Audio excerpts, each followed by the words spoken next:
Hi guys, আজকে তোমাদের সাথে শেয়ার করবো আমার মর্নিং রুটিন। তো সকাল সকাল উঠে আগে আমি যাই গিয়ে ঠাকুরকে নমস্কার করে নিই অ্যান্ড প্রে করে নিই যাতে দিনটা ভালো কাটে।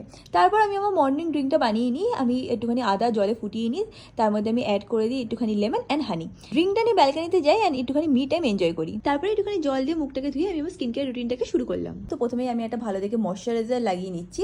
তারপরে আমি ইউজ করে নেবো সানস্ক্রিন। আমি যে সানস্ক্রিনটা ইউজ করছি সেটা হচ্ছে হলো অ্যাকোয়ালজিক্যাল ইলুমিনেট প্লাস ডিউস সানস্ক্রিন, যেটাতে আছে হচ্ছে হলো SPF 50। এটা তোমাদের স্কিনকে প্রোটেক্ট করে from sun damage and winter dullness. এই সানস্ক্রিনটা হচ্ছে হলো লাইট ওয়েটেড অ্যান্ড কুইকলি কিন্তু এটা স্কিনে অ্যাবজর্ব হয়ে যায়। অলসো এটা কিন্তু কোনো টাইপের হোয়াইট কাস্ট দেয় না। এই সানস্ক্রিনটা প্রোটেক্ট করে আমাদেরকে from UVA, UVB and blue light. আমার কাছে একটা কুপন কোড আছে, সেটা আমি স্ক্রিনে কিন্তু মেনশন করে দেবো, তোমরা ইউজ করে পারচেস করতেই পারো। স্কিন কেয়ার হয়ে যাওয়ার পর আমি একটুখানি ইনডোর প্ল্যান্টগুলোকে ভালো করে জল দিয়ে দিলাম। এটা করতে আমার খুবই পিসফুল ফিল হয়। তারপরে কয়েকটা জামা প্যান্ট ধুয়েছিলাম, সেটাকেও কাবার্ডে রেখে দিলাম। আজকে যেহেতু আমার ব্লগ করা নেই, তাই জন্য আমি একটুখানি একটা গল্পের বই পড়বো। এটাই হচ্ছিল আমার সিম্পল মর্নিং রুটিন। আশা করছি তোমাদের খুব ভালো লেগেছে।